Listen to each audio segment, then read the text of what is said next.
Então, começamos aqui a gravação, mais uma vez, o grupo de pesquisa, política e tributação, aspectos processuais e materiais, registrado no CNPq desde 2004. Tenho a grata satisfação de trazer aqui o professor Diogo Leite de Campos, que é, na verdade, o nosso mentor, que vem nos propiciando trazer pessoas que nos ensinam muito. E hoje, com a oportunidade, né, professor Diogo, de trazermos aqui o professor, doutor, catedrático, José Cardoso da Costa, foi presidente do Tribunal Constitucional durante muitos anos, de 89 a 2003, alguns mandatos, né? O professor catedrático também em Coimbra, professor José Cardoso da Costa, enfim, uma satisfação imensa tê-los aqui, professor Diogo, professor José Cardoso da Costa, e cada um de vocês aqui do grupo de pesquisa, né?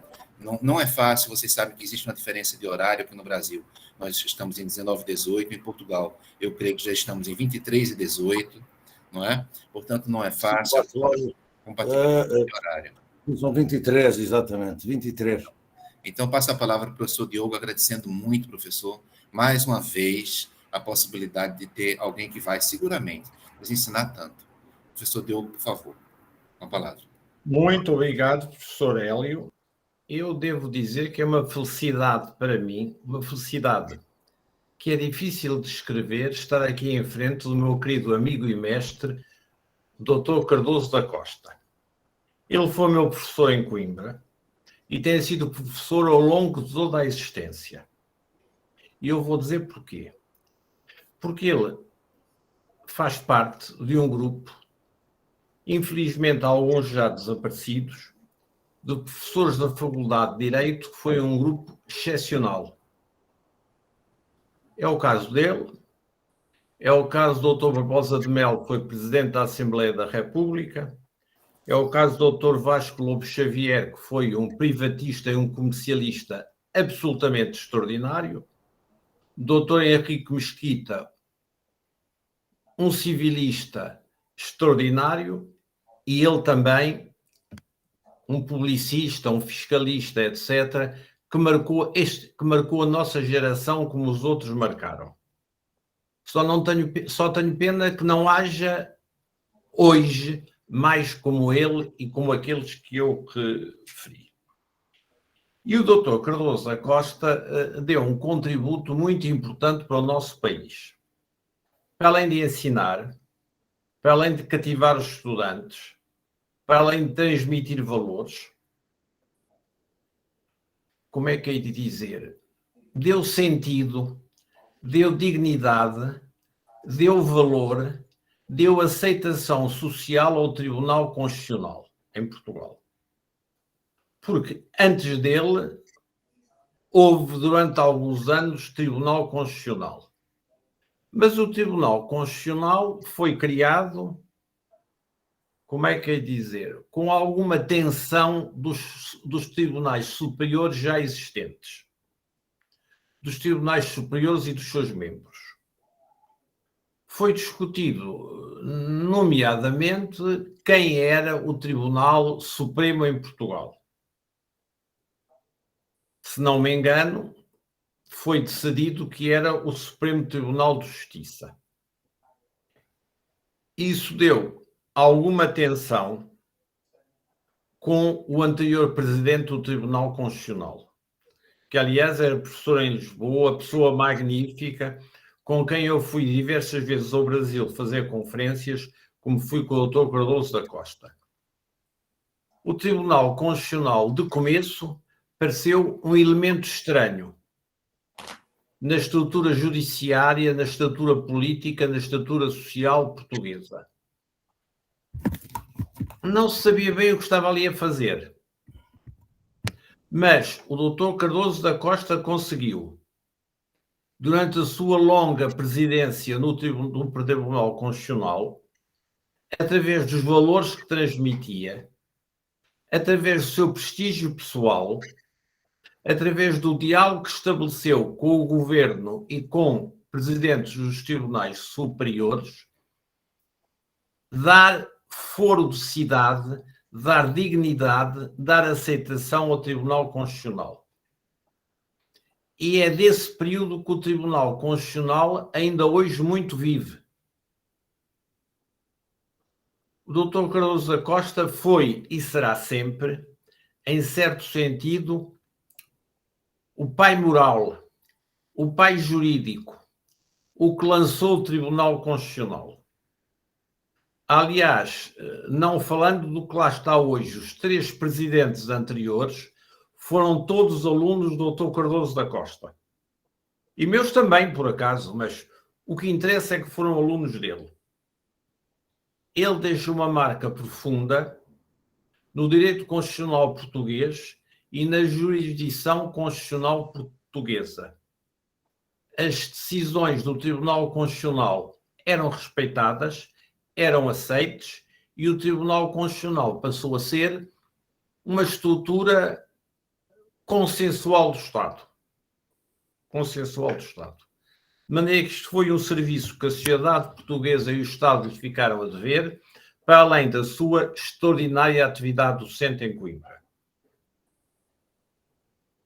Mais não direi, porque não quero fazer a apresentação de um mestre que não precisa de apresentações, que é mais conhecido e mais reputado em Portugal do que qualquer outro, nomeadamente do que eu. Pronto. Mas isto, digamos assim, foi o começo. Foi o começo. É preciso alguém sempre que comece. E neste caso eu comecei. Só isso. Mais uma vez agradecendo ao professor Diogo, não é? O professor Zé Cardoso da Costa sabe o quanto o professor Diogo, ele não apenas é professor, mas ele faz questão de ajudar os seus alunos, né? Que é o meu caso. Não é? E, com certeza, esse é um traço muito característico do professor Diogo Leite Campos. Ele não é apenas professor, mas ele gosta de ajudar as pessoas que buscam o apoio intelectual, o apoio do professor Diogo Leite Campos. E hoje, com essa oportunidade, né, professor José Cardoso da Costa, eu jamais teria condições de trazer aqui o senhor na nossa live, no nosso grupo de pesquisa, se não fosse o professor Diogo Leite Campos. Então, professor José Cardoso da Costa, eu quero lhe dizer que, para mim, é uma satisfação imensa tê-lo aqui. Eu sei que para cada um dos membros do grupo, certamente também, a gente queria escutar um pouco da sua trajetória profissional, como foi, desde a criança, né, professor? Como é que foi isso? Por que escolheu direito? Eu queria escutar essa formação, desde a formação inicial até chegar a professor catedrático, a presidente do Tribunal Constitucional Português por tanto tempo. Professor, muito obrigado. O senhor com a palavra. Muito obrigado, professor Hélio Campos. Eu estou profundamente desvanecido e a minha apresentação está feita com enorme generosidade e pecando naturalmente por bastante excesso devido à amizade à amizade do professor Leite Campos. Realmente ele foi meu aluno dos primeiros anos em que eu ensinei como assistente, é do primeiro ou segundo curso, portanto a diferença de anos que fazemos, eu era um joveníssimo assistente quando ele foi meu aluno em Direito Constitucional, eu era assistente de um velho professor da Faculdade de Direito de Coimbra, que eu muito estimei, muito admirei, que foi vice-reitor da Universidade, o professor José Carlos Moreira, e eu tinha a meu cargo as aulas práticas. E foi nesse contexto que eu, efetivamente, fui professor assistente do professor Leite Campos. Logo se revelou como um aluno distintíssimo, fez uma carreira... Isto não estamos agora aqui nos elogios mútuos, mas a verdade é esta, é que... Ele certamente já esteve noutras ocasiões aqui em iniciativas do professor Hélio Campos, portanto já é uma personalidade conhecida, mas é preciso, não, tenho o dever de referir que foi um aluno distintíssimo que fez, além de também integrando a universidade logo como assistente, foi logo convidado como assistente, e depois atravessou, como todos nós atravessamos, um período bastante complicado no que toca à nossa inserção institucional, que foram os primeiros anos a seguir à mudança política do 25 de Abril. A Universidade abanou um bocado, era inevitável, mas a verdade é esta, é que é preciso notar que o professor Leite Campos é a primeira pessoa que vence a instabilidade académica e obtém o doutoramento na Universidade de Coimbra após o 25 de Abril. É assim ou não, Diogo? Foi o primeiro. Foi o primeiro de Portugal, talvez. O Miranda a seguir, talvez. Não é?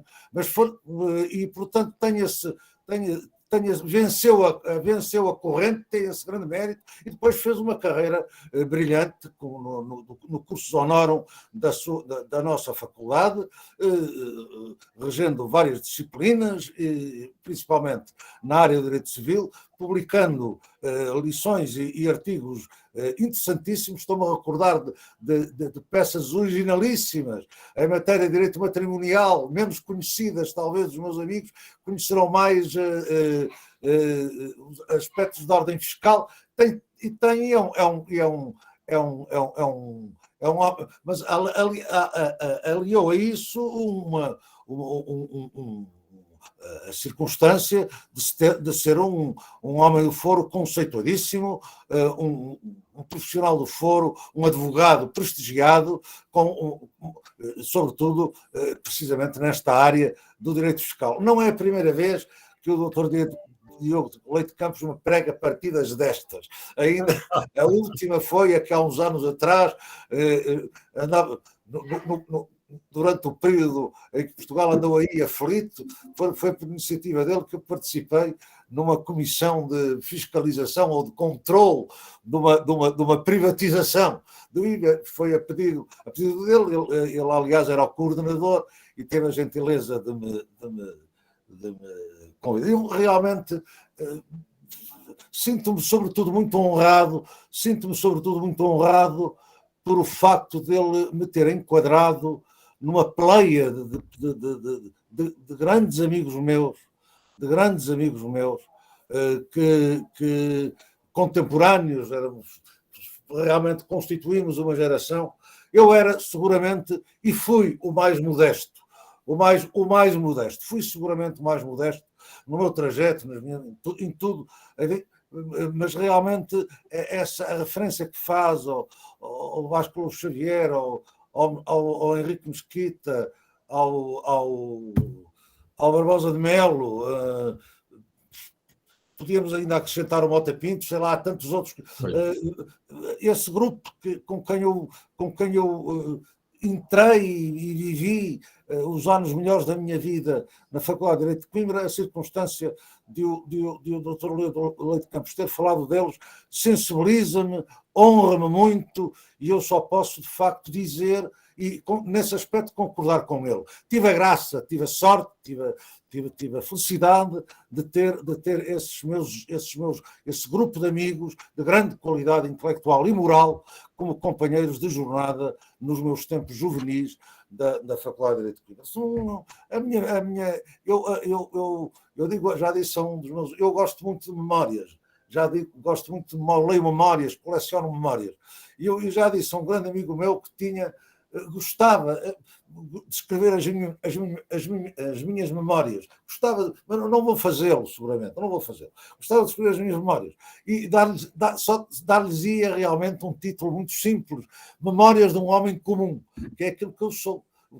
Portanto, aquilo que o professor Hélio Campos me está a pedir é que eu dê uns traços fugazes das memórias de um homem comum. Não tem nada que saber, eu vim para direito porque sou filho, neto e neto de advogados, sobrinho neto de um grande civilista português, reitor da universidade, conhecido no Brasil, que é o professor Guilherme Moreira. Sou sobrinho neto de Guilherme Moreira, neto de um irmão dele, o meu pai, genro que era Cardoso da Costa, era advogado, portanto eu nunca tive problemas de caráter, nunca tive dificuldades de vocação, a minha vocação estava traçada. Vim para Coimbra, como vieram várias pessoas da minha família, vim na minha hora também, lá concluí o meu curso, os mestres foram generosos, classificaram-me bem, eu entrei para assistente e como assistente fui a minha vida, fiz a minha primeira dissertação, naturalmente, em Direito Internacional Público, que era aquilo que o meu mestre gostava que eu seguisse. As coisas não se proporcionaram assim, porque havia uma grande falta de professores na faculdade nessa época, nos anos 60, e eu sucessivamente estudei Direito Constitucional, Direito Fiscal, e durante anos, ainda jovem assistente, fui realmente regente, encarregado das regências de Direito Constitucional e de Direito Fiscal, simultaneamente, durante vários anos. É claro que isso complicou a minha preparação, entretanto chegou quando eu estava, enfim, numa atividade de pesquisa exclusiva, ainda colaborei há algum tempo no Ministério das Finanças, no Centro de Estudos Fiscais, como assessor. Depois o país abalou, eu entretanto fui fazendo a minha preparação, onde estive na Alemanha, fiz um grande estágio já voltado para o direito constitucional na Alemanha, em Tübingen, com o professor Otto Backhoff, estágio que durou 1 ano e meio da primeira vez e que depois se repetiu sucessivamente ao longo de anos. E quando eu estava a encaminhar as coisas para a prestação das minhas provas académicas, vieram-me buscar para a Comissão Constitucional que antecedeu o Tribunal Constitucional, portanto, para onde entrei em 1981. E depois passei para o Tribunal Constitucional, que começou em 1983. Portanto, os anos fortes da minha vida, eu passei-os na jurisdição constitucional, entre 1981 e 2003. 23 anos, quase. A transição da Comissão para o Tribunal foi praticamente imediata. Eu participei na elaboração do projeto de lei do Tribunal Constitucional. Aquilo que eu estudava já, a área do direito constitucional, sobre que eu refletia ainda antes de ir para a Comissão Constitucional, de entrar na prática da Justiça Constitucional, era precisamente o tema da Justiça Constitucional, era sobre isso que eu vinha investigando já largamente, e portanto isso interrompeu, digamos, o curso normal da minha carreira, não, mas há uma coisa que não me interrompeu, foi as aulas, porque eu continuei a reger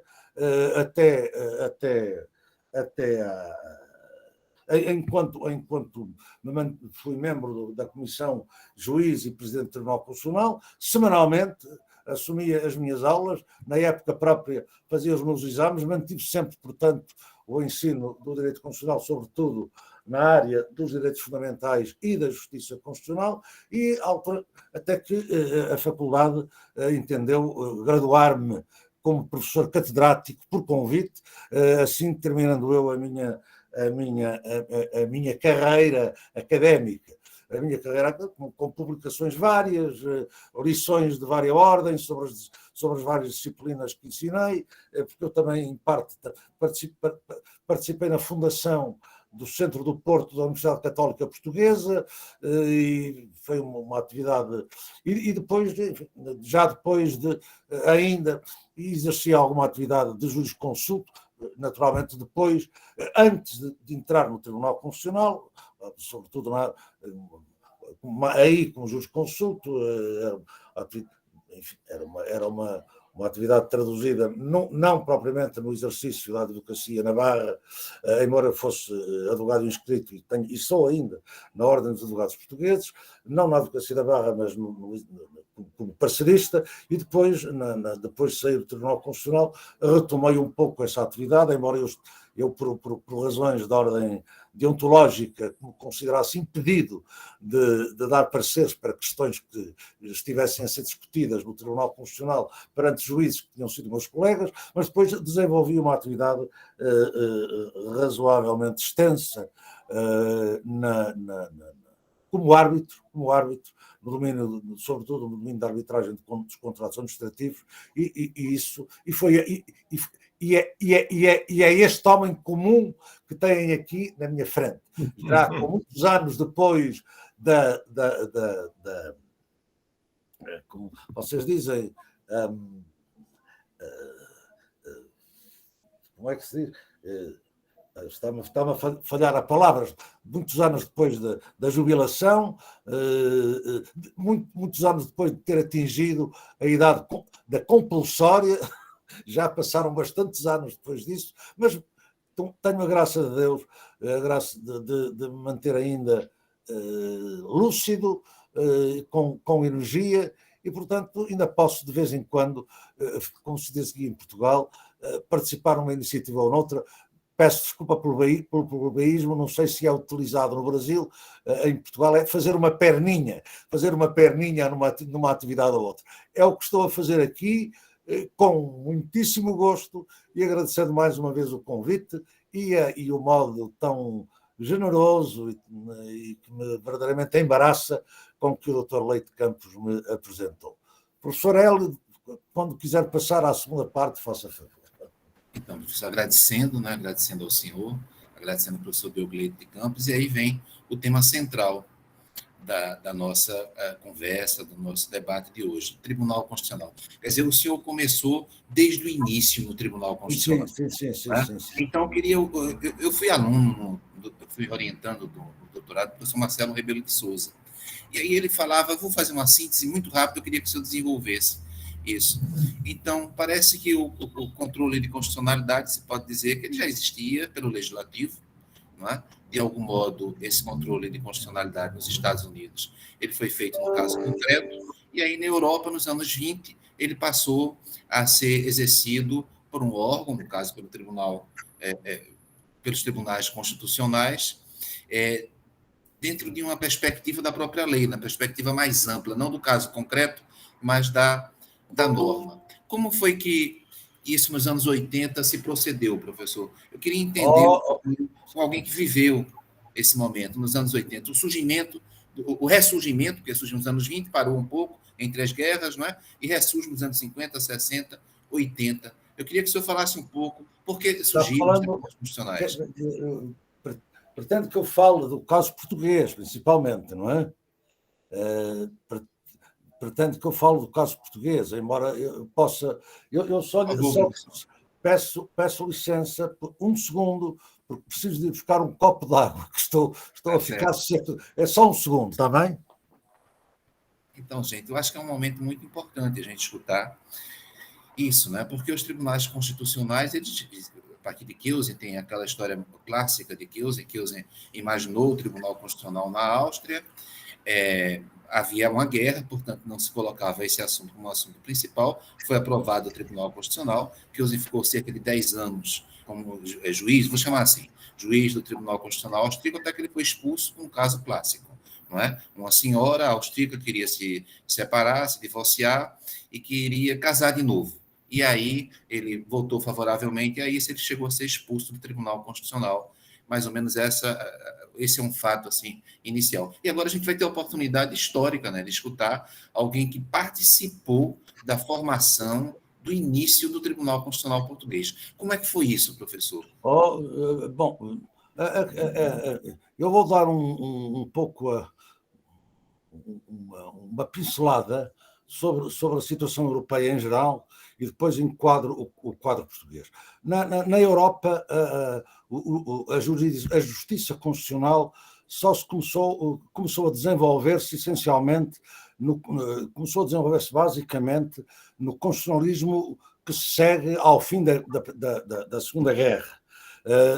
Houve, no final da Primeira Guerra, ainda já houve, já aí apareceu o Tribunal Constitucional Austríaco, nos anos 20, e houve um Tribunal de Garantias na Checoslováquia, chegou a haver um Tribunal de Garantias em Espanha durante o período republicano, antes de um certo período em que houve república em Espanha por volta dos anos 30, mas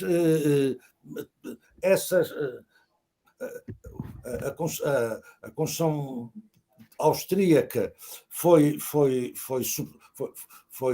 em certa altura suprimida na sua aplicação, como se sabe, com o Anschluss, com a anexação da Áustria pelo Hitler. Depois a República Espanhola sucedeu-se uma guerra civil e um regime, a Espanha viveu um regime muito especial na sequência dessa guerra civil até ao final, até aos anos 70. A Checoslováquia foi, no fim da guerra, integrada ficou do lado de lá da cortina de ferro, e, portanto, verdadeiramente a grande explosão da justiça constitucional na Europa dá-se depois da guerra. Depois da guerra. Sobretudo com a Constituição italiana de 48, com a Constituição alemã de 49, com o renascimento da Constituição austríaca, e são estas três as instituições em que verdadeiramente vai assentar o desenvolvimento, depois por razões comparatísticas, do direito da justiça constitucional na Europa, e assentam no modelo que é diferente, na verdade, do modelo americano que o Brasil pôde seguir logo nos finais do século XIX, com a Constituição Republicana de 91. Na Europa era-se muito avesso à ideia de que os tribunais comuns pudessem desautorizar o legislador. E por outro lado, era-se muito avesso a isso. Portanto, não havia, nestes países que marcam muito a civilização jurídica europeia, não havia muito essa tradição, e daí a criação, nos anos 20, por influência de Kelsen, do Tribunal Constitucional Austríaco. Não é? Portanto, a criação de um tribunal próprio, de um tribunal específico para apreciar a questão da constitucionalidade das leis e, eventualmente, outras questões constitucionais, como seja os conflitos entre elementos do Estado, no caso dos Estados Federais, etc. Portanto, é esse o caminho que vai ser seguido na Europa, e vai começar a desenvolver na Europa a partir destas três constituições. Vem-se juntar 20 anos depois, ou 10 anos depois, a Constituição Francesa, ao criar o Conselho Constitucional, que verdadeiramente não aparece sob a forma de um tribunal, mas mais como um órgão quase político para controle das leis, e digamos que é a evolução a própria evolução da prática constitucional francesa que força o Conselho Constitucional a aproximar-se mais da figura de um tribunal. Esses órgãos vão começando a aparecer aqui além, e aí começa realmente a desenvolver-se mais a justiça constitucional no nosso continente. Em Portugal, as coisas passam-se de modo diferente, pelo menos no que diz respeito aos textos constitucionais, porque a grande diferença está em que Portugal copiou, isto é, inspirou-se na Constituição Republicana Brasileira de 1891 para inscrever na Constituição Republicana, a primeira Constituição Republicana de 1911, o princípio, a regra de que os tribunais têm a faculdade de controlar as leis, mesmo as leis parlamentares, no caso de as mesmas serem impugnadas pelas partes num feito submetido a julgamento. É o controle difuso, correspondente ao chamado recurso extraordinário que existia no direito brasileiro desde a Constituição de 91 e foi, sobretudo, muito desenvolvido e ganhou raízes, em grande parte, pela doutrinação de Rui Barbosa. E Portugal recebeu esse influxo e, portanto, o nosso diploma de 1911, que é, nesse aspecto, perfeitamente original e precursor no espaço europeu, o nosso documento constitucional de 1911 consagrou o controle difuso das leis pela generalidade dos tribunais. E isso manteve-se mesmo quando a Constituição de 11 foi substituída pela Constituição do chamado Estado Novo, a Constituição do regime de que foi figura dominante o professor Oliveira Salazar, a Constituição de 1933, essa Constituição, apesar da sua feição governamental, autoritária, manteve esse poder, e os tribunais tinham a faculdade de exercer o controle sobre a constitucionalidade das leis, mesmo durante todo esse período que dura até 1974.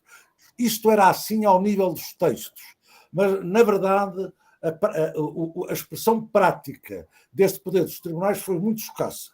Mas não se pode dizer que tenha sido por causa do regime autoritário, porque ela foi tão escassa nos 40 e tal anos do regime autoritário, de 73 a 74, como foi escassa no quadro da Constituição de 1911, isto é, entre 1911 e 1933. Ao longo de todos estes 60 anos, não é? Que representa a duração das duas Constituições, de facto, até a Constituição de 76, o impacto prático desse poder dos tribunais foi reduzido. Não, há casos, não direi que se contem pelos dedos de uma mão, porque são mais. Havia muitos processos em que foi invocada a inconstitucionalidade de leis, casos em que os juízes efetivamente decretaram e reconheceram a inconstitucionalidade de leis, mas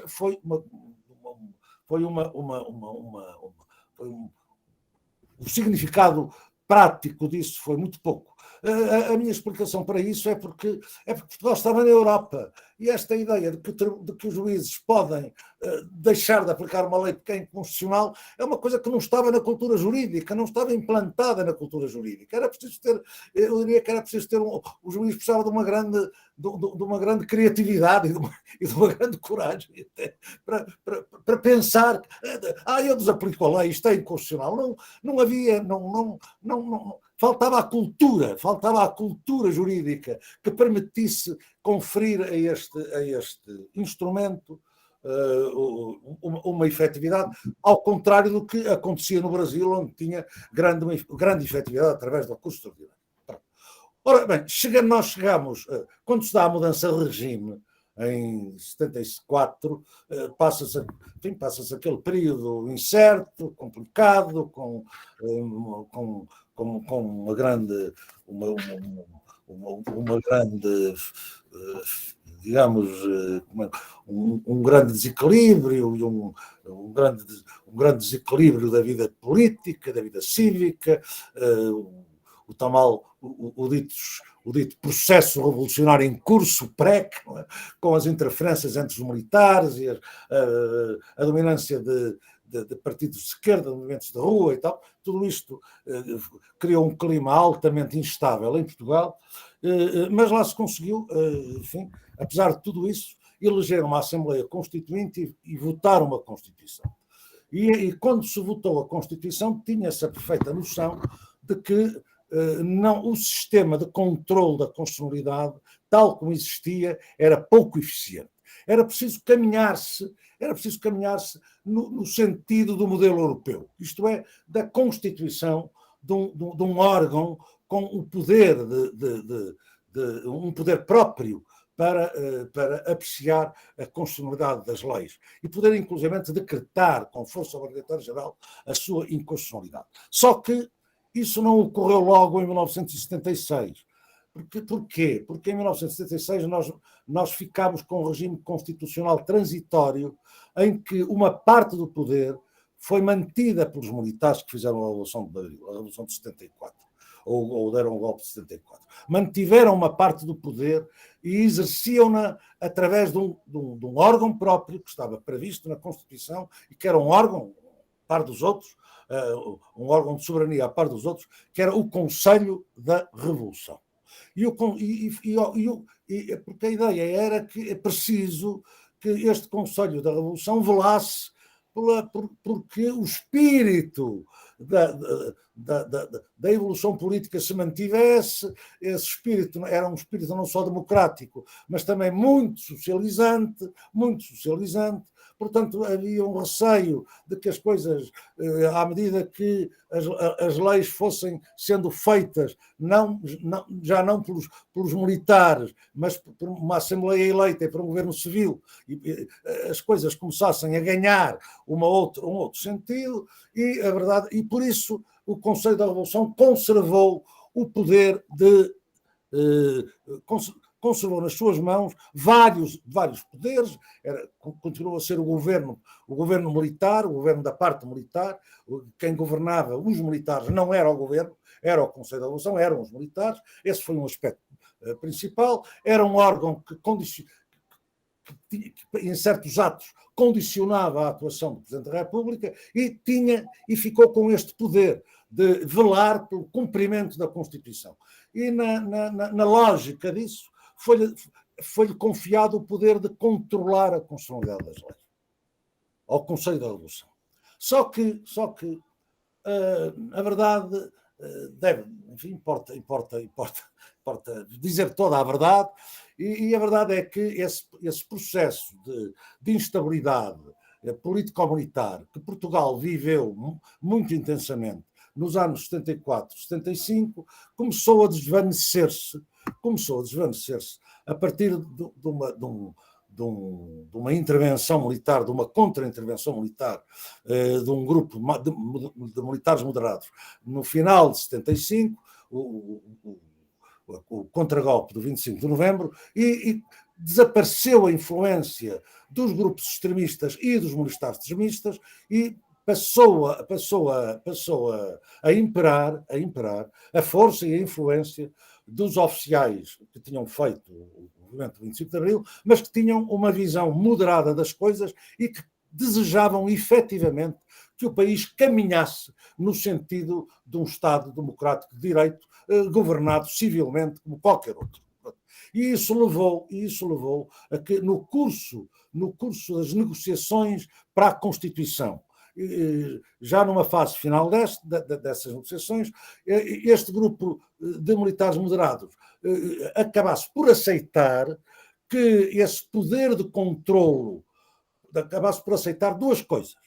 Primeiro, que esse poder de controlo da Constituição pelo Tribunal, pelo Conselho da Revolução, fosse mediado por uma comissão constitucional, uma comissão de juristas, e uma comissão para a qual cujos membros não seriam designados pelos militares, eles designariam apenas 2, mas os outros 7 dos 9 tinham um presidente, designavam 2, mas os outros 7 dos 9 eram designados pelo Parlamento pelo Parlamento e pelos órgãos judiciários. Portanto, era um órgão, e essa Comissão Constitucional foi conferida realmente independência. De maneira que nesse período transitório, o órgão que verdadeiramente exerceu o controle da constitucionalidade, mais do que o Conselho, foi essa comissão de juristas. Essa comissão de juristas, de que eu, em certo momento, também fiz parte. Ela vigorou de 76 a 82. 76, e eu fiz parte dessa comissão, eleito pela Assembleia da República, em 81, substituindo uma pessoa, um vogal que estava lá antes e que tinha terminado o seu mandato. Portanto, essa foi a primeira grande concessão que os militares fizeram e que teve realmente como efeito que verdadeiramente, claro que o Conselho da Revolução, como já estava dominado por uma gente mais moderada, acabou por seguir quase invariavelmente os pareceres do Conselho Constitucional. A Comissão dava parecer e o Conselho decidia. O Conselho quase invariavelmente seguiu os pareceres da Comissão, mas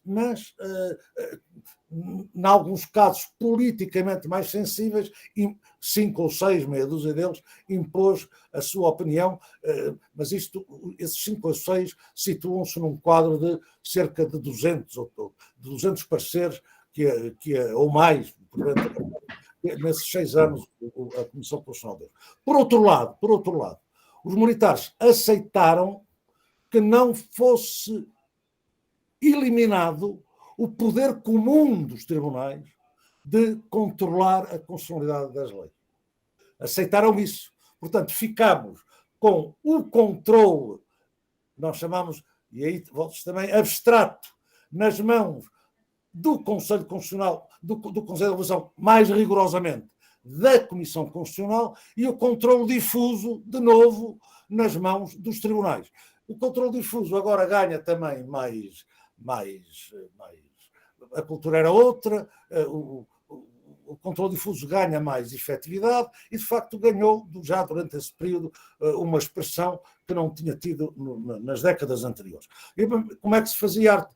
Mas então como é que é isto? Havia 2 órgãos para controlar a constitucionalidade, isto era bastante complicado, de maneira que estabeleceu-se o seguinte sistema: quando um tribunal recusasse a aplicação de uma lei com fundamento na sua inconstitucionalidade, havia um recurso obrigatório para a Comissão Constitucional que dava a última palavra. E, portanto, havia um órgão que dava a palavra final, que era a Comissão Constitucional. Ora bem, este foi o sistema que vigorou durante o período transitório, de 1976 até à revisão constitucional de 1982. Qual é o significado da revisão constitucional e qual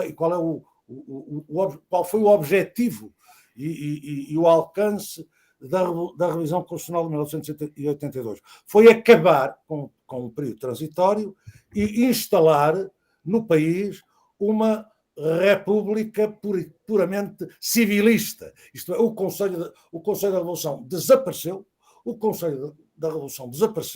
e os órgãos de soberania passaram a ser os normais em qualquer Estado democrático de direito. O Presidente da República, a Assembleia Parlamentar, o Governo e os tribunais. Passou, só que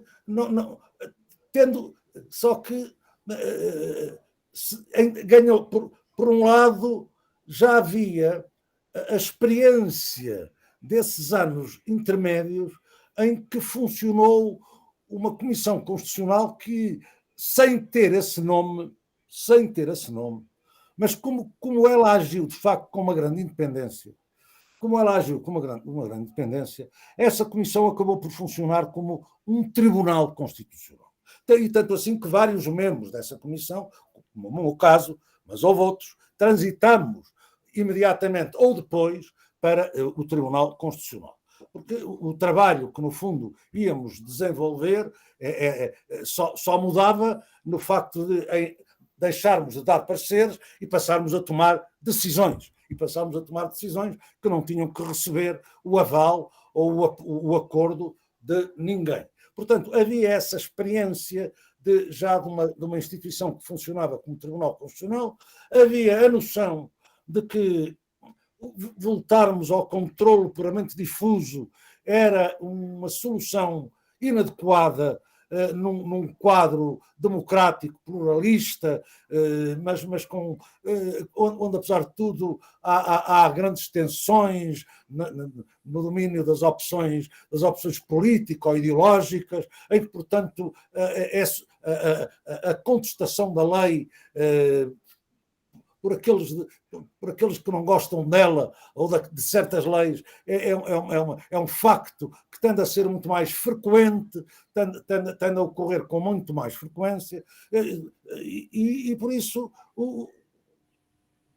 quando se operou a eliminação do Conselho da Revolução, em lugar do Conselho da Revolução e no que diz respeito a esta matéria, criou-se o Tribunal Constitucional, que de alguma maneira substitui a Comissão Constitucional. Desapareceu o Conselho, eu diria que ficou a Comissão e a Comissão ao Tribunal. Não é bem assim, porque a Comissão foi extinta, naturalmente. A Comissão tinha 9 membros, o Tribunal Constitucional tem 13, o modo de designação dos seus elementos é diferente, mas aqui têm o modo como surge em Portugal um Tribunal Constitucional. Surge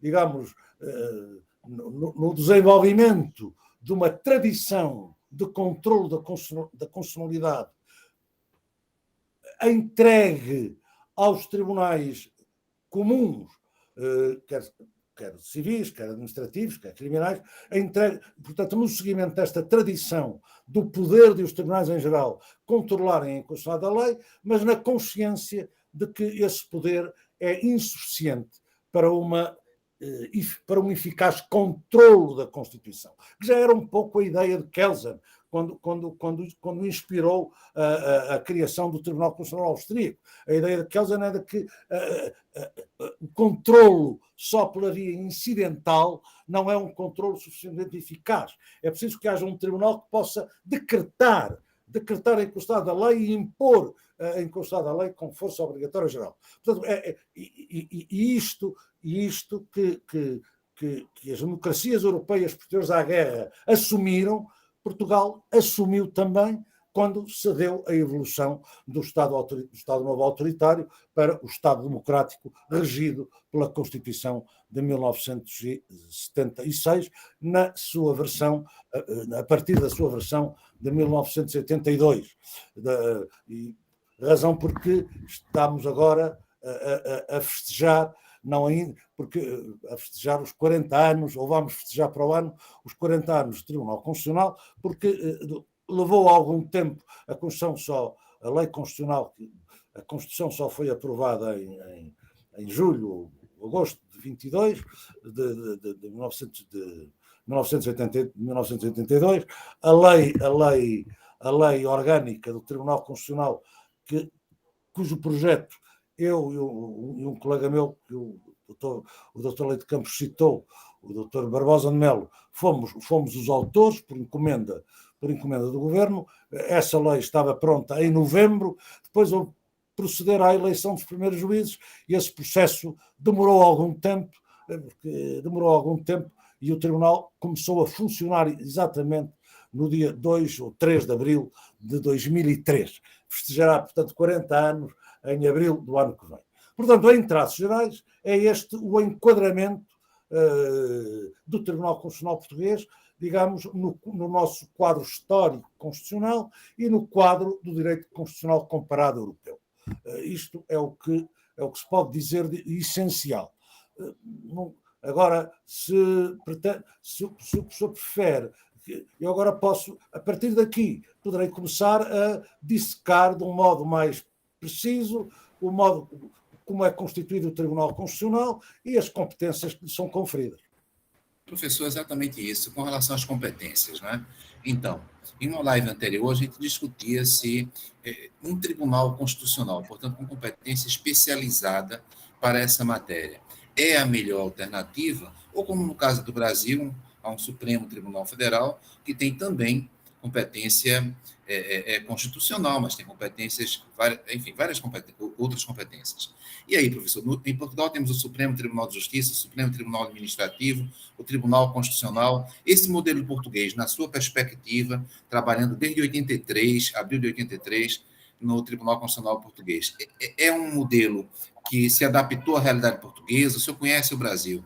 Nós poderíamos, digamos assim, ter ao lado do Supremo Tribunal Federal um tribunal constitucional? Acha que isso não pode ser, porque é uma cláusula pétrea, alterar a competência do Supremo? Queria uma opinião do senhor.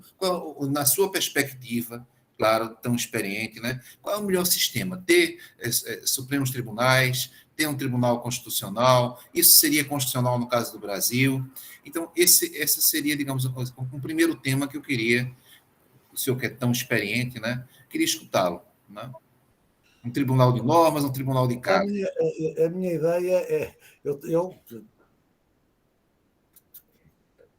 professor disse que eu conheço o Brasil, de facto, tenho tido ao longo da vida a oportunidade de visitar o Brasil com muita frequência, de participar em muitas iniciativas académicas e de ter um contacto muito próximo com o Supremo Tribunal Federal, com os seus juízes, com os seus presidentes, etc.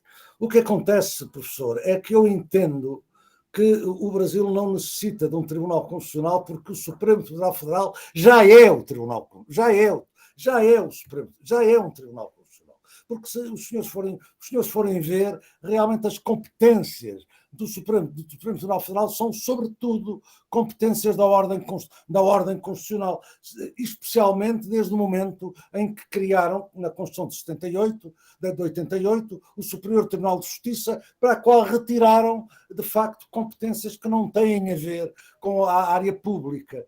Portanto, repare, e depois há muito. O mesmo se passa com o Supremo Court dos Estados Unidos. E o que é que tem de característico? O que é que têm de característico os tribunais constitucionais europeus? O que é que têm de característico na sua estrutura, na sua composição? O que tem de característico é que os seus juízes são escolhidos politicamente. Isto é, são escolhidos por órgãos políticos ou parapolíticos. Não se submetem a um concurso profissional no qual são graduados pelo mesmo órgão que rege a jurisdição comum ou a jurisdição administrativa. Aqui, em Portugal, para se chegar a juiz do Supremo Tribunal de Justiça ou para se chegar a juiz do Supremo Tribunal Administrativo, nós temos a jurisdição administrativa e civil separada, não é o caso do Brasil, mas em Portugal é assim, em Espanha também, mas na cúpula é um único tribunal, é o Supremo Tribunal de Justiça, na cúpula é um só, mas como é que são preenchidos os lugares de ministros, que aqui se chamam conselheiros? Não? São preenchidos por concurso. De tantos em tantos anos, abre-se um concurso para o Supremo Tribunal de Justiça, são convidados, concorrem por determinação da lei, são obrigados, não são obrigados a concorrer, mas são chamados ao concurso por determinação da lei. Os desembargadores, que são os que estão nos tribunais intermédios, os desembargadores, vocês têm os desembargadores nos tribunais dos Estados, não é? Aqui são os tribunais da relação, que é a segunda instância. São chamados ao concurso. Os desembargadores que estão no topo da escala são chamados ao concurso e podem apresentar-se ao concurso procuradores-gerais e professores ou advogados. Embora para estes há uma cota pequenina, é uma espécie de quinto constitucional. É uma espécie de quinto constitucional. Mas, portanto, é por concurso. Há um júri que gradua e depois, em função da graduação, os juízes são chamados à medida que abrem as vagas. Bom, no Supremo Tribunal Administrativo é exatamente a mesma coisa. Não é assim no Tribunal Constitucional. Não é assim no Tribunal Constitucional Português, não é assim no francês, no Conselho Constitucional francês, no alemão, no italiano, no austríaco, etc, etc, etc. Os juízes não saem do grupo, os juízes do Tribunal Constitucional não saem do corpo dos magistrados, não saem do corpo dos magistrados, nem são escolhidos pelos órgãos que gerem o corpo dos magistrados. Em Portugal, como na Alemanha, são fundamentalmente escolhidos pelo Parlamento. Os juízes são 13 e o Parlamento cabe ao Parlamento eleger, sempre que cabe ao Parlamento eleger 10. Imaginamos que não há nenhum juiz no Tribunal Constitucional. Imaginemos essa situação inicial. É preenchido, é necessário escolher 13 juízes. Os 10 primeiros têm que ser eleitos pela Assembleia da República, em nome do nosso Parlamento, eleitos por uma maioria de 2/3, uma maioria, portanto, que exige o quê? Ou que impede o quê? Impede que os juízes possam ser escolhidos unicamente por um dos partidos dominantes. Não é possível. Historicamente, é preciso que um dos partidos dominantes consiga ter no Parlamento, sozinho ou em coligação, 2/3 dos assentos para que ele consiga nomear sozinho os juízes do Tribunal Constitucional. Isto nunca aconteceu, nem é previsível que aconteça. É preciso, portanto, um acordo, um compromisso entre partidos. Portanto, os juízes não podem, o que significa que, não podendo nenhum partido escolher todos os juízes, o resultado vai ser que têm que se entender e os juízes vão ser escolhidos não todos de uma cor, não não todos da mesma sensibilidade, não todos com a mesma compreensão da Constituição, mas mas personalidades diversificadas sob o modo como olham a Constituição. Isto é assim em Portugal. Na Alemanha é a mesma coisa. Na Alemanha é essencialmente a mesma coisa. Na Alemanha ainda é mais radical.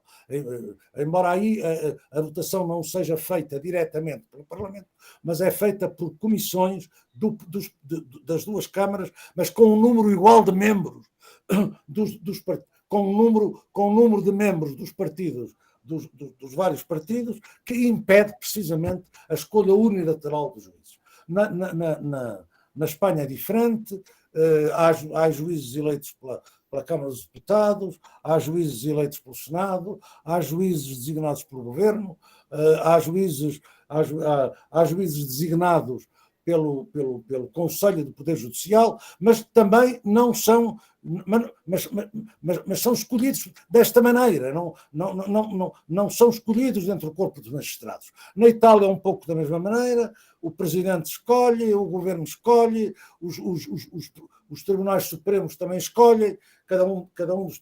E, portanto,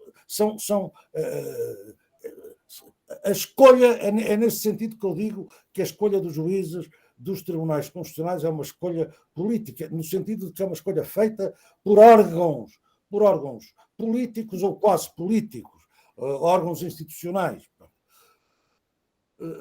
Em França...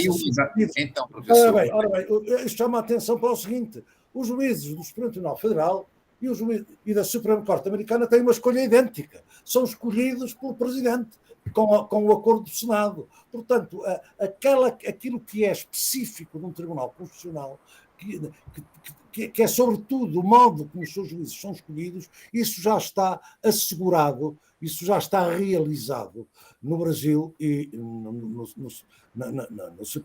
na Suprema Corte. E, por outro lado, de facto, olha-se hoje para as competências do Tribunal do Supremo Federal, e elas são em grande parte competências que têm a ver com assuntos constitucionais. Claro que o Tribunal Federal tem algumas competências, sobretudo no que toca ao sancionamento de titulares dos órgãos do poder, etc. O Supremo Tribunal Federal tem algumas competências nessa matéria que em Portugal não são dadas ao Tribunal Constitucional. Essas competências de ordem mais ou menos criminal relativamente a titulares de órgãos públicos mantêm-se no controle, mantêm-se na competência do Supremo Tribunal de Justiça, mas eu tenho dificuldade em perceber que o Brasil precise de um Tribunal Constitucional, porque, do meu ponto de vista, tem um tribunal que reúne as características, do meu ponto de vista, de um Tribunal Constitucional. Então, professor, eu tive um professor... É necessário... Só um complemento. Se me pergunta, seria desejável que o Tribunal Constitucional acabasse em Portugal, como às vezes se diz, eu digo que era altamente indesejável. Altamente indesejável. E mandato, professor? Eu tive um professor em Portugal que dizia o seguinte: olha, dentro de uma democracia, os cargos políticos têm mandatos. Então, se, no caso, o Tribunal Constitucional português, espanhol, alemão, é escolhido politicamente, seria dentro de uma democracia ideal que eles tivessem mandato. O que o senhor pensa a respeito disso? Mandato... Tem um mandato de 9 anos, o Tribunal Constitucional. Os juízes do Tribunal Constitucional português têm um mandato de 9 anos. 9 anos. E então, essa é a regra. Aí diferenciam-se, de facto, os tribunais constitucionais do Supremo Tribunal Federal e da Suprema Corte Americana. Mas não se diferenciam de todos os tribunais constitucionais europeus. Porque enquanto em Portugal, na Espanha, na Alemanha, na Itália e noutros países que, entretanto, onde foram sendo criados tribunais constitucionais, os juízes têm um mandato, há um tribunal, e justamente o mais antigo de todos, que é o Tribunal Austríaco, em que não há mandato. O juiz exerce a sua função até ao limite de idade, como no Brasil. até ao limite de idade. É nomeado sem limite.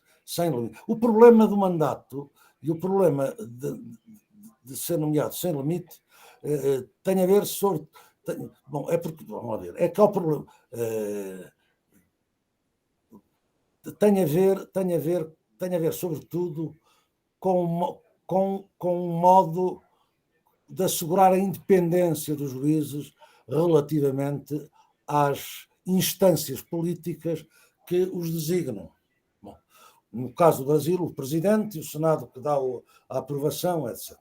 No caso português, os partidos políticos que dominam o Parlamento. Ora bem, e por isso há uma condição fundamental para que esta independência se verifique. É que o mandato dos juízes nunca pode ser dependente, nem nunca pode estar condicionado ou indexado ao mandato ao mandato da entidade que os escolhe. Isso não pode ser. Se a função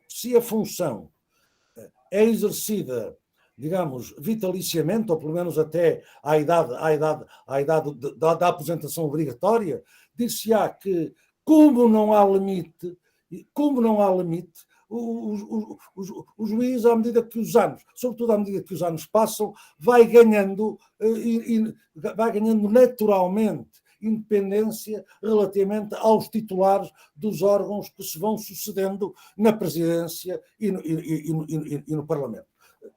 Caso do Brasil, caso da Suprema Corte.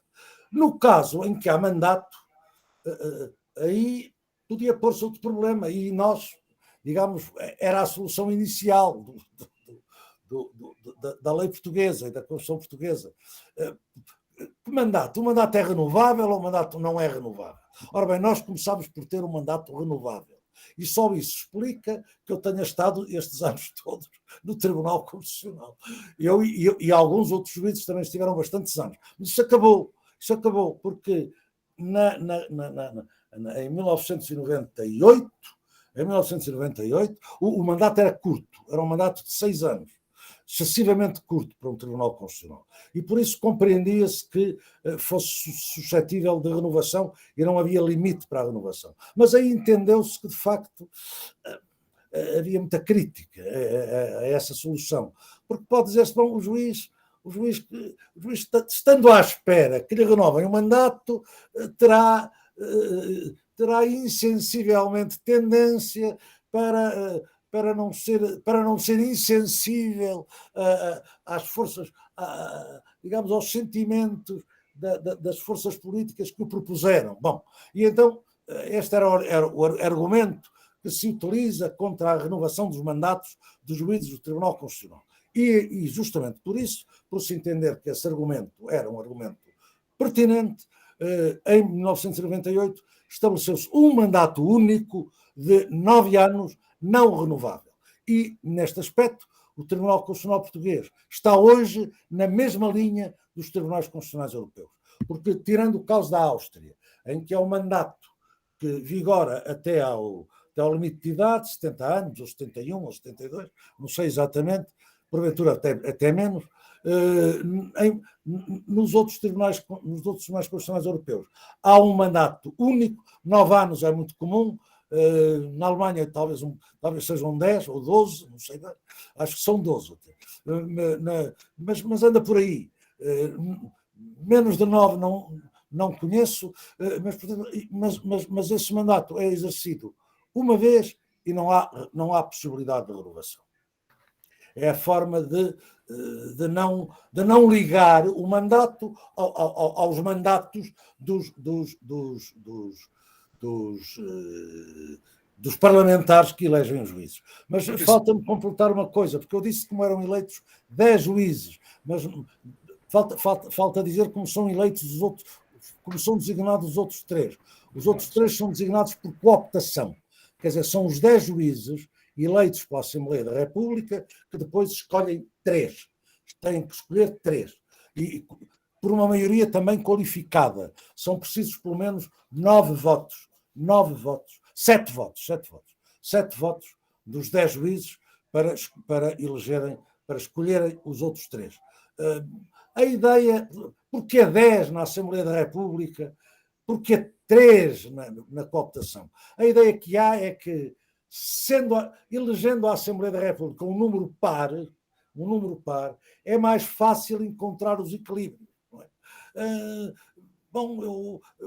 É mais fácil escolher, digamos, 5 juízes mais conservadores, 5 juízes mais progressivos, não é? 5 juízes com uma sensibilidade mais governamental, mais ordeira, e 5 juízes com uma sensibilidade mais virada para uma proteção efetiva dos direitos sociais, dos direitos de liberdade, etc.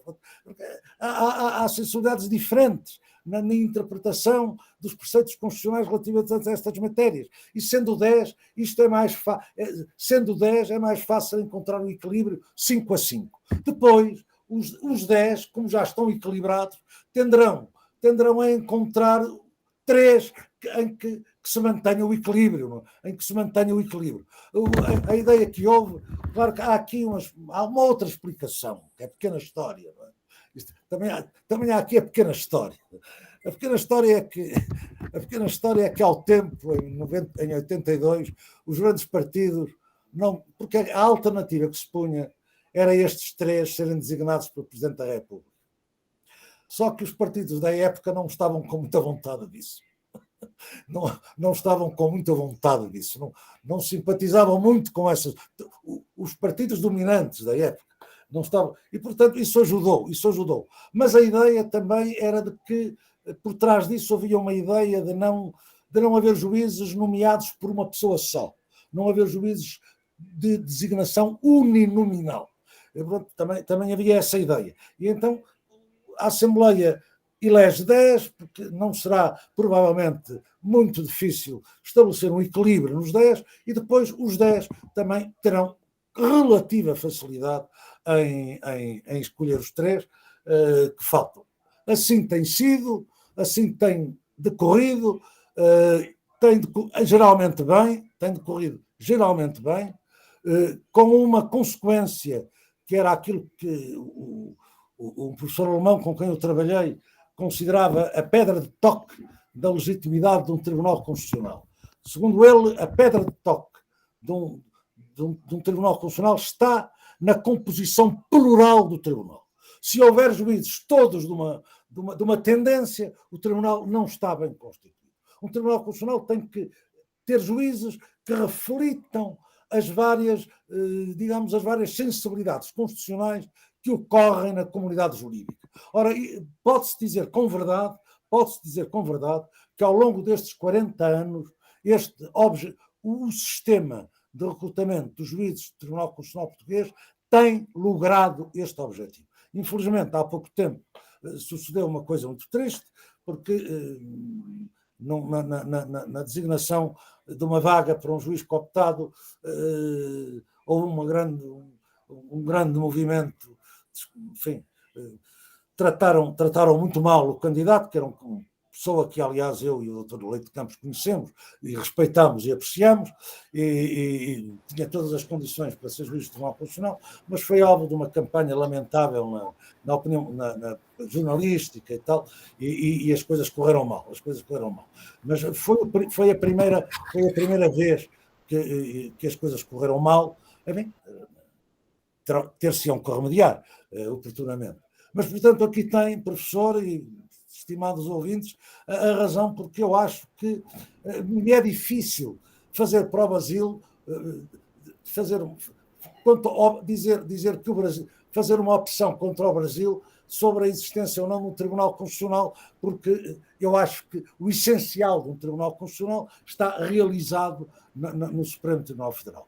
Quanto a Portugal, acho que seria um retrocesso eliminar o Tribunal Constitucional, ou seja, entregar a competência para conhecer da constitucionalidade ao Supremo Tribunal de Justiça ou ao Supremo Tribunal Administrativo, ou fazer nomear os juízes do Tribunal Constitucional como se fossem juízes conselheiros de um ou de outros tribunais. Isso não, penso que seria um retrocesso e, portanto, entendo que esta solução tem feito o seu caminho. Claro está que as decisões do Tribunal Constitucional, quando versam sobre assuntos muito sensíveis, são controversas, são objeto de discussão, o governo.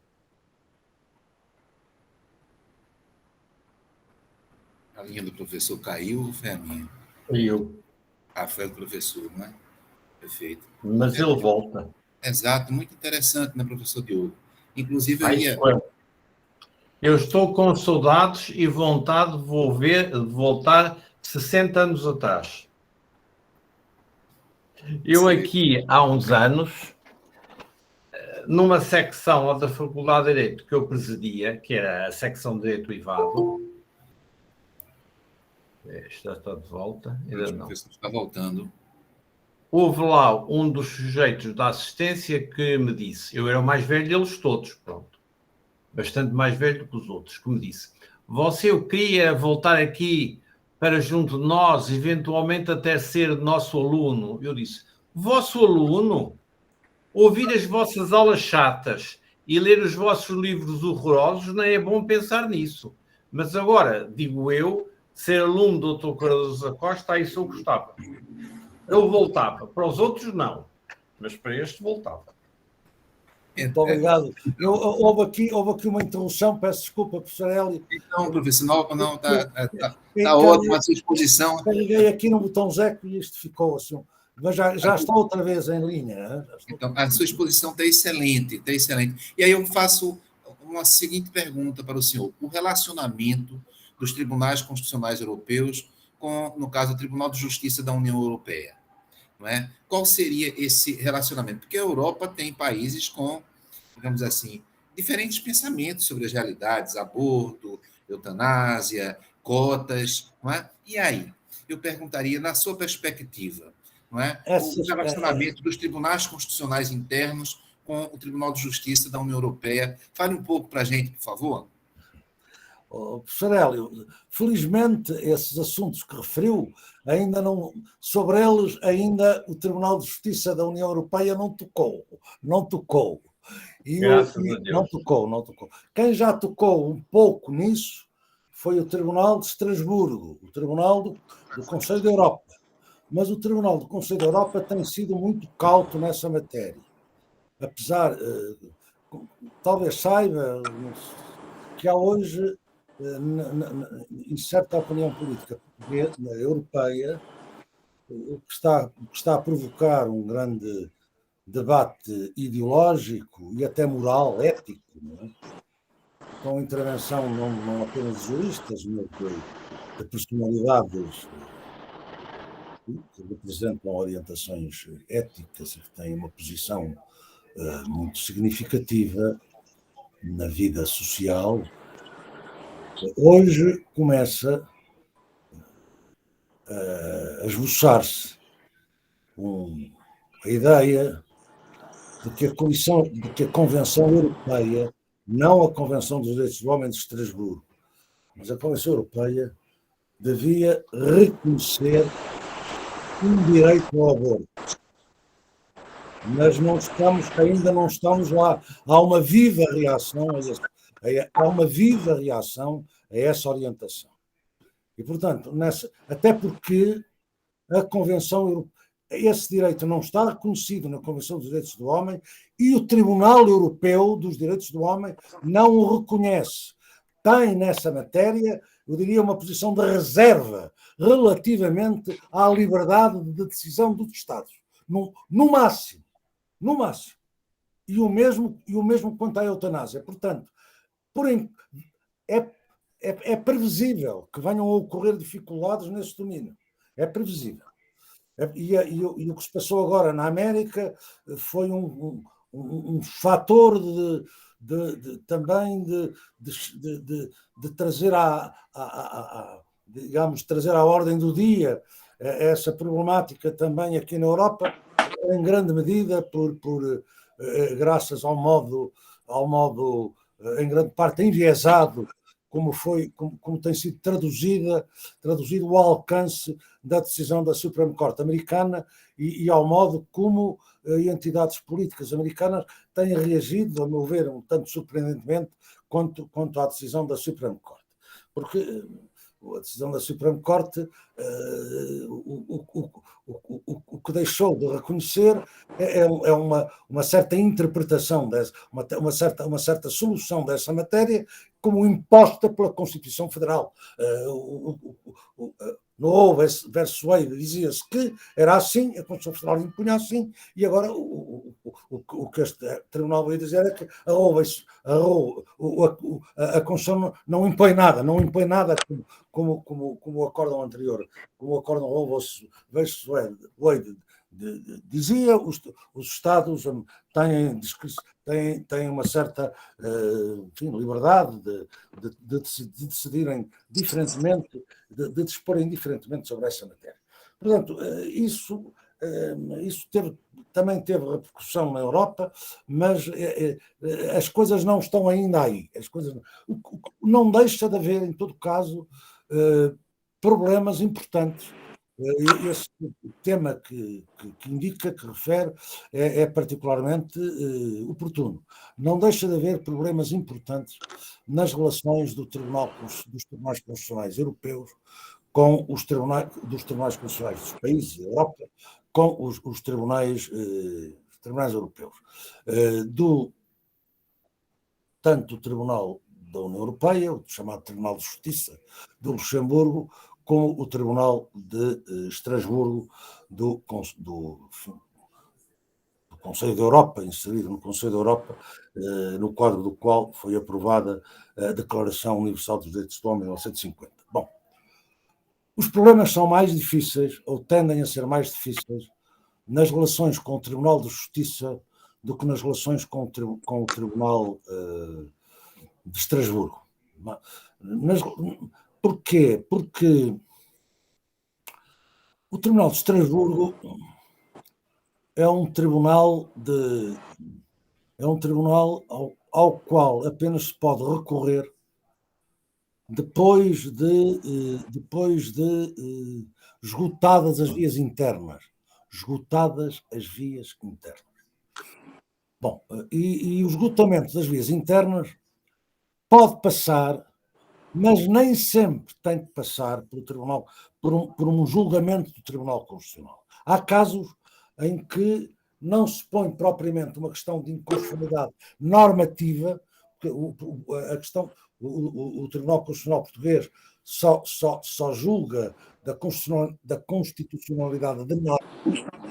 Portanto, se a violação de um direito é feita pelo juiz, não há recurso para o Tribunal Constitucional.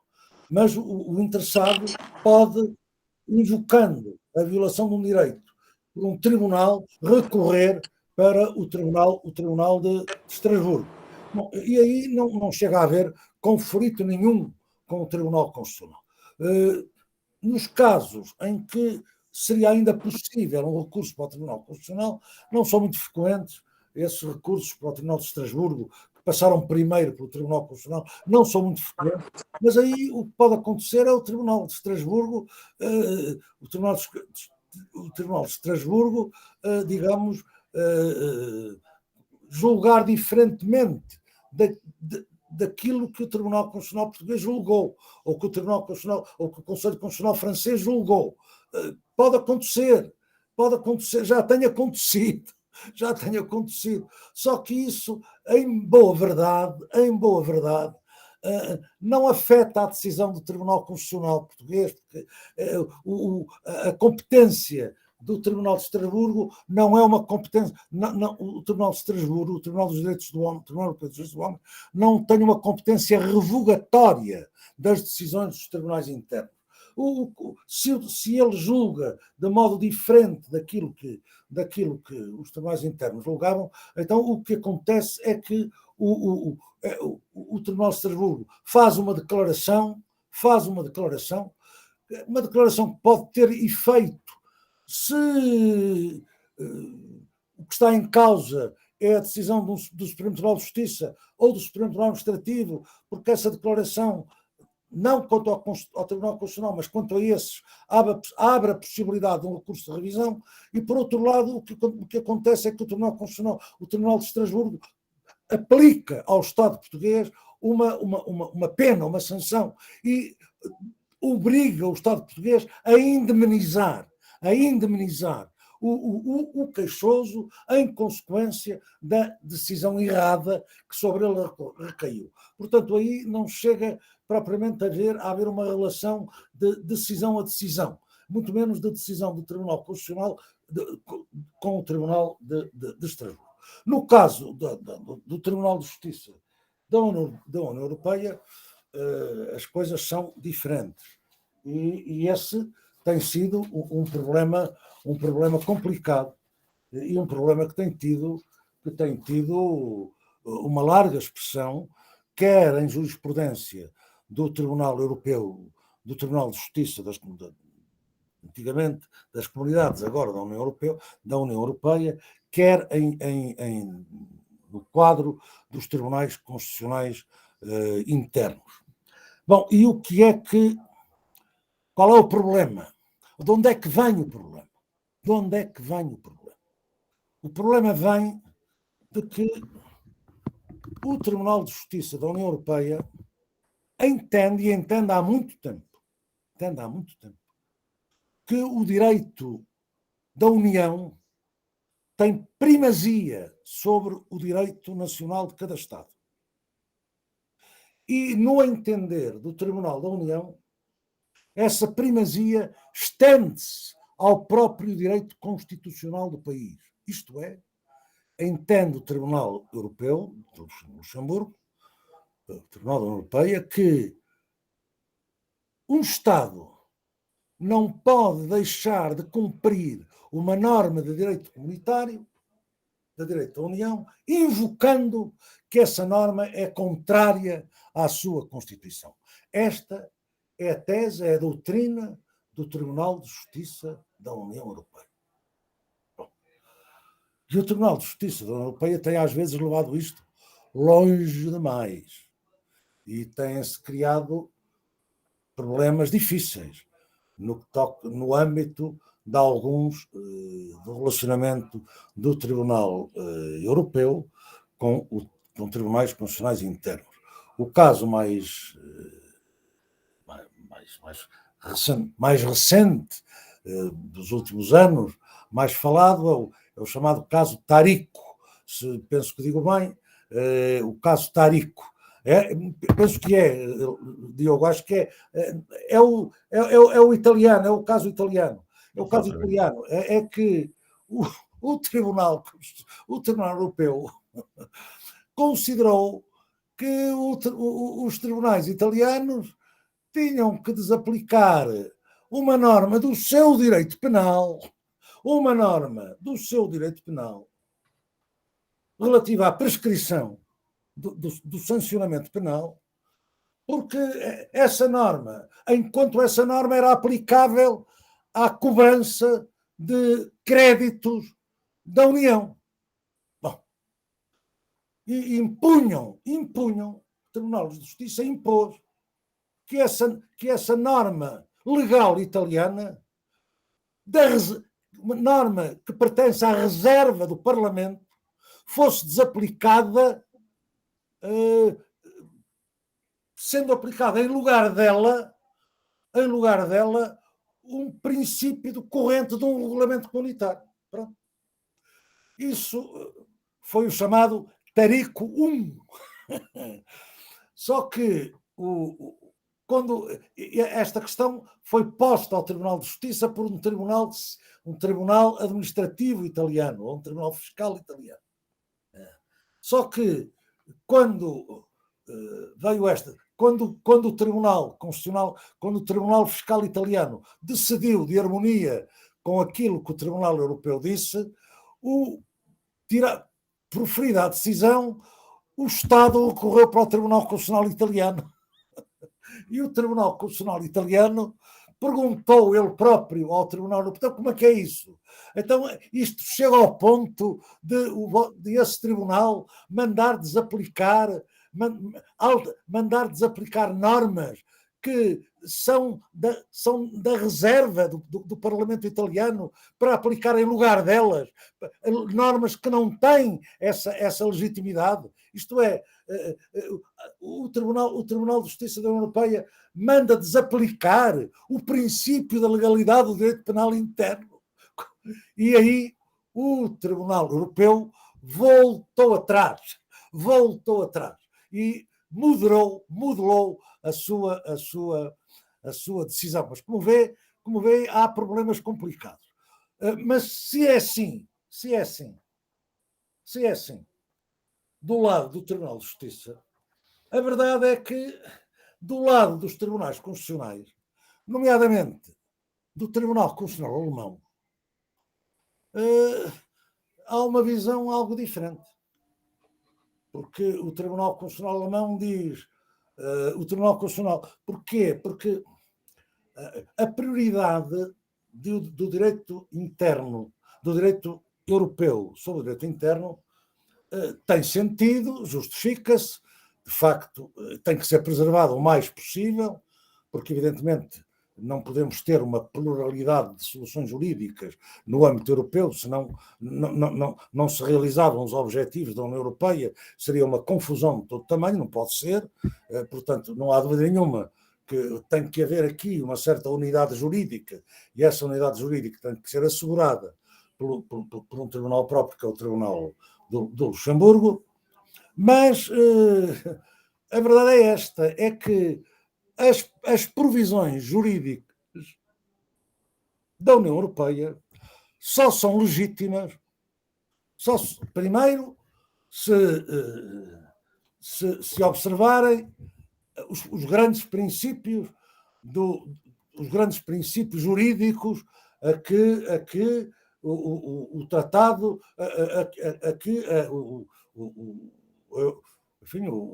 a atuação da União Europeia também está sujeita. Princípios, de resto, que o próprio tratado, os grandes princípios do Estado de Direito, que o próprio tratado consigna. E nomeadamente aqueles que constam da Carta dos Direitos Fundamentais da União Europeia. Mas não só isso. Só essa intervenção dos tribunais, dos órgãos da União Europeia, só é legítima quando esses órgãos tomam decisões em matéria própria da União Europeia. Não são legítimas quando as decisões do Tribunal Europeu são decisões ultravires, isto é, vão além das atribuições e da competência da própria União Europeia. E a verdade é que o Tribunal Constitucional Alemão tem várias vezes, mais que uma vez, levantado este problema. Tem levantado a questão da inadmissibilidade das normas do Tribunal, de normas de direito europeu, porque elas não foram tomadas dentro dos parâmetros que definem a competência dos órgãos europeus. O caso e argumentam, a União Europeia não é ainda um Estado federal,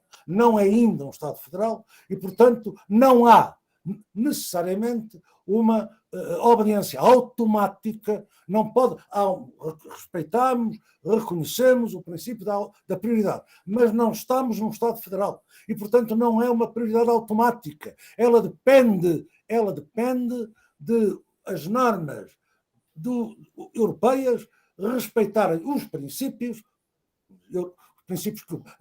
os grandes princípios jurídicos a que o próprio direito europeu está sujeito e respeitarem os limites de competência dos órgãos da União Europeia. Se desrespeitam esses limites de competência, nós não estamos, os Estados não têm que as acatar. E justamente foi o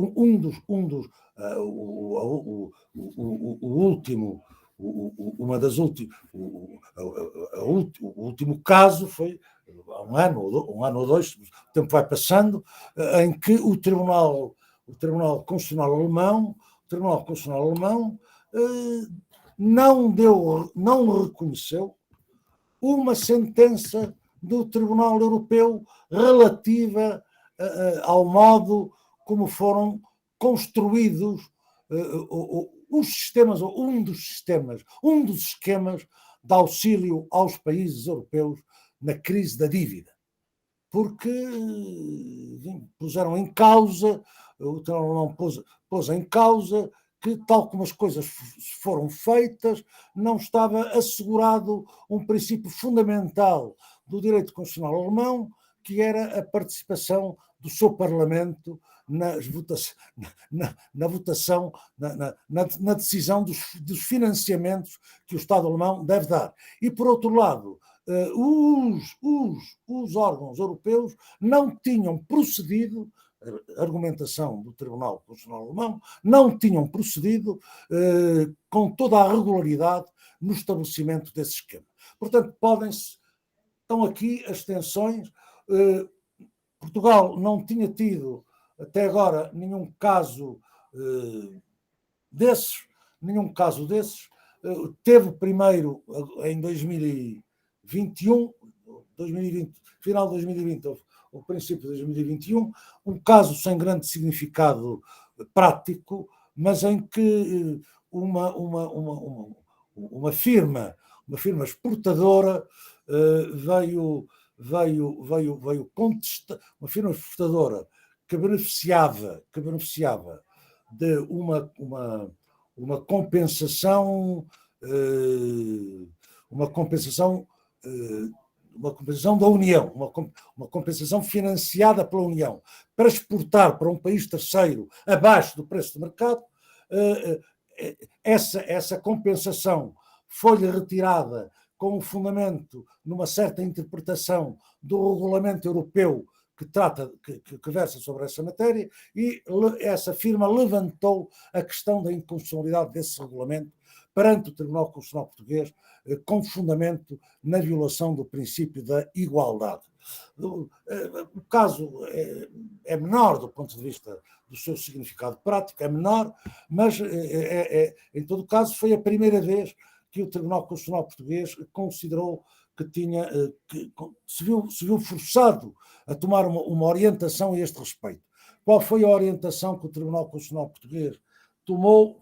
Foi esta. Bom, a nossa competência para apreciar, no fundo foi isto, a nossa competência para apreciar a inconstitucionalidade ou invalidade de regulamentos comunitários só existe se estiver em causa a violação de um princípio fundamental do Estado de Direito. Fora disso, nós não temos competência. E considerou não está em causa a violação de um princípio fundamental do Estado de Direito, portanto, nós não apreciamos esta questão. É a decisão que o Tribunal tomou. Isto porquê? Porque, com fundamento em quê? Com fundamento numa norma, numa cláusula da Constituição Portuguesa, uma cláusula expressa sobre a recepção do direito da União, e essa cláusula diz que o direito da União Europeia é aplicado na ordem jurídica portuguesa com a eficácia que lhe é reconhecida pelo próprio direito da União, isto é, com primazia sobre o direito interno, salvo, mas sempre com respeito pelos princípios fundamentais do Estado de Direito. Quer dizer, a Constituição deixa uma reserva para que os tribunais portugueses, nomeadamente o Tribunal Constitucional, possa impedir a aplicação de normas de direito da União se houver violação de princípios fundamentais do Estado de Direito. É uma janelinha que ali fica muito estreita e que o Tribunal entendeu que significava o seguinte: significa que nós só temos competência para apreciar isto, não temos competência para apreciar violações e outras possíveis violações da Constituição. Isto, eu aceito um pouco, digamos, o caminho que o Tribunal Constitucional seguiu, mas eu teria tirado outra... Mas eu poria as questões ao contrário. Eu poria as questões de modo diferente. Do meu ponto de vista, o Tribunal Constitucional Português tem uma competência geral para apreciar a eventual desconformidade com a Constituição Portuguesa de normas do direito da União, mas só pode declará-las inconstitucionais se a inconstitucionalidade for gravíssima, isto é, se traduzir numa violação dos princípios fundamentais do Estado de Direito. É o estado da questão entre nós neste momento. Professor, eu sei que já está em Portugal praticamente 1h da manhã, e, portanto, vou fazer uma última pergunta. Tenho uma enorme vontade de perguntar sobre o direito constitucional das crises, não é? Mas eu pergunto o seguinte, eu sei que em Portugal, eu tento acompanhar desde 98, ter estudado em Portugal, a situação de Portugal. Se discute atualmente bastante o tema das regiões, a regionalização ou não em Portugal e que tipo de regionalização haveria em Portugal. O senhor, como professor de direito fiscal, direito tributário, no Brasil, a Constituição brasileira, ela é muito minudente e trata bastante de matéria fiscal, matéria tributária, a questão das regiões, da repartição das receitas tributárias e tal. Eu pergunto para o senhor, esse tema é um tema importante em Portugal. Quais as atividades administrativas que vão caber às regiões, se elas, enfim, como é que elas funcionarão, em termos também de receitas. O senhor considera, depois de tantos anos em Tribunal Constitucional, que é preciso ver a Constituição brasileira como sendo uma Constituição especial por tão minudente? Grande parte das questões do Supremo Tribunal Federal, e o Supremo Tribunal Federal decide muito durante um ano, são questões tributárias, questões fiscais. E aí, a quantidade de questões atribuída ao Supremo Tribunal Federal e atribuída aos tribunais constitucionais europeus. Será que isso não provoca um certo descrime entre o funcionamento do Supremo Tribunal Federal, que decide um volume imenso de questões por sessão, né, e o funcionamento dos tribunais constitucionais? O que o senhor pensa disso? Matéria fiscal, por exemplo, é costumeiramente decidida pelo Supremo Tribunal Federal. E o Tribunal Constitucional Português decide isso, eles decidem matérias fiscais. A questão da quantidade de questões, professor. Muito obrigado por estar até essa hora aqui conosco. Seguramente, eu tenho noção de que o Supremo Tribunal Federal brasileiro é chamado a resolver muitas questões fiscais. E justamente no plano da repartição, penso que é no plano da repartição do poder tributário, não é? Entre a União, as federações, os municípios. Penso que nesse plano, suponho que se colocam muitas questões no Brasil a respeito, portanto, da distribuição do poder tributário, e muitas questões dessas são questões constitucionais, evidentemente, porque a Constituição brasileira é muito detalhada, eu conheço, muito detalhada nessa matéria, e, portanto, o problema que se coloca é saber se as disposições constitucionais pertinentes estão a ser observadas. Portanto, o Tribunal Constitucional também é chamado, o Tribunal Constitucional Português também é chamado a resolver muitas questões de direito tributário. Muitas questões de direito tributário. Tem sido chamado a resolver muitas questões de direito tributário. Eu poderei dizer que as principais áreas, estou-me a referir agora à intervenção do Tribunal em recurso de decisões judiciais, matérias que chegam ao Tribunal Constitucional através de um mecanismo que é semelhante ao vosso recurso extraordinário, porque o Tribunal Constitucional Português, eu não disse, no Tribunal Constitucional Português existe o recurso para o Tribunal Constitucional de decisões de constitucionalidade tomadas pelos tribunais comuns.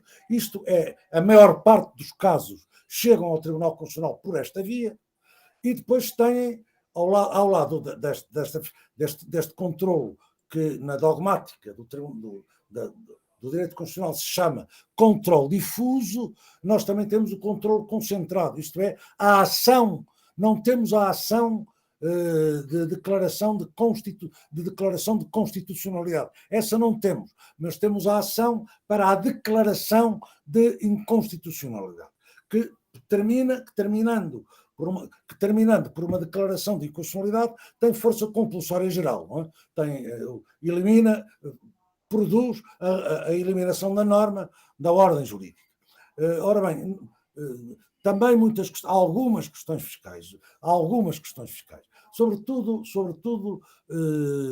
sobre taxas fiscais que aparecem nos orçamentos anuais e sobre taxas fiscais que foram aprovadas pelo Governo no período da crise, no período em que Portugal esteve sob intervenção da chamada Troika, não é? E sujeito a empréstimos externos, portanto, sujeito a praticar uma determinada política para reequilibrar as finanças.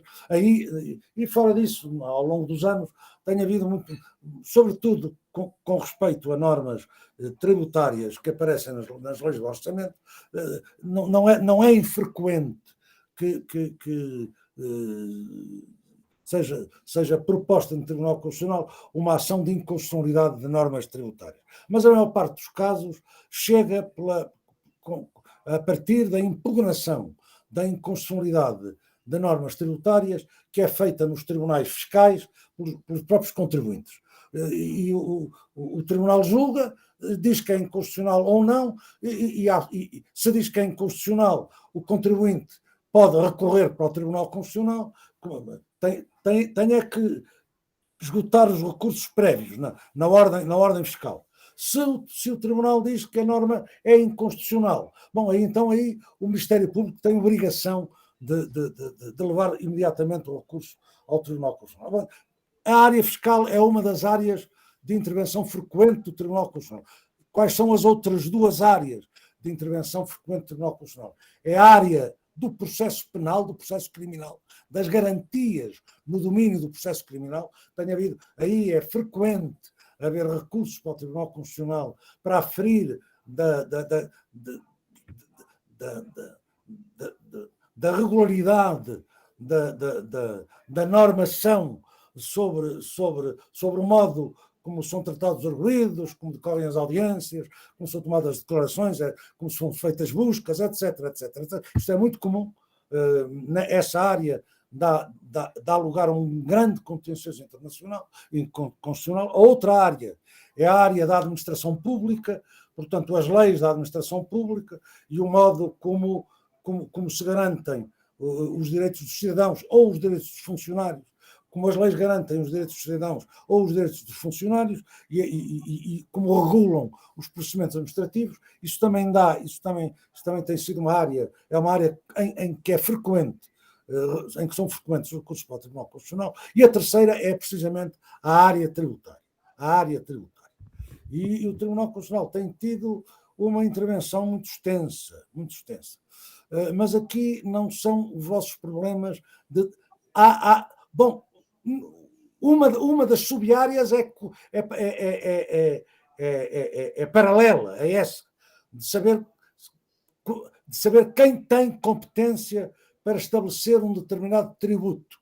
E aí a dúvida que se põe é saber se certo tributo, isto são frequentíssimos os casos, há centenas de decisões do Tribunal sobre isso, é saber se um certo tributo pode ser estabelecido por um município ou se tem que ser estabelecido pelo Estado.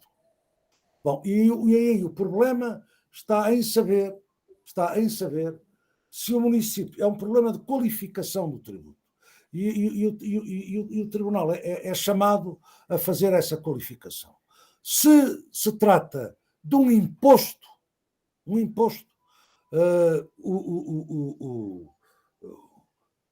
existe uma reserva de competência estadual.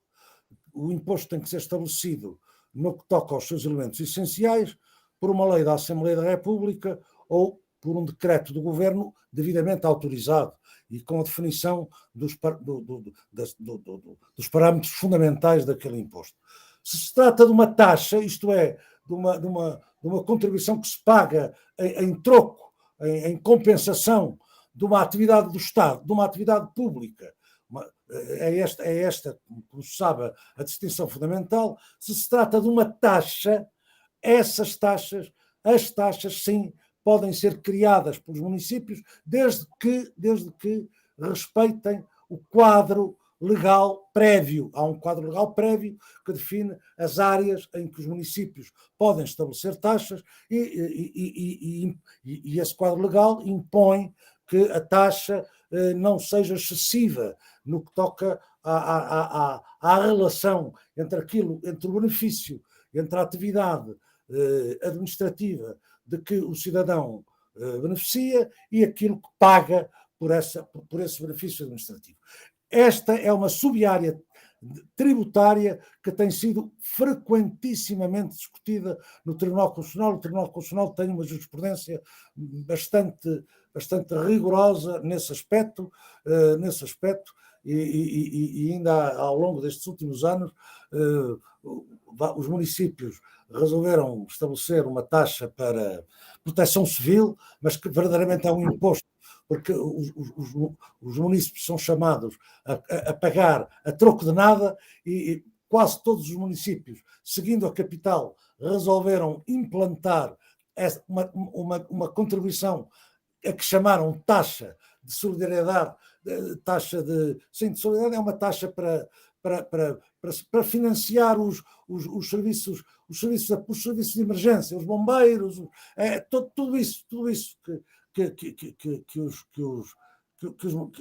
todas essas necessidades que os municípios têm que assegurar. Os municípios do país foram seguindo o exemplo da capital, criando essas taxas e sistematicamente o Tribunal Constitucional as considerou inconstitucionais porque não eram taxas, mas verdadeiros impostos. Esta é uma área. Outra área em que o Tribunal Constitucional tem sido chamado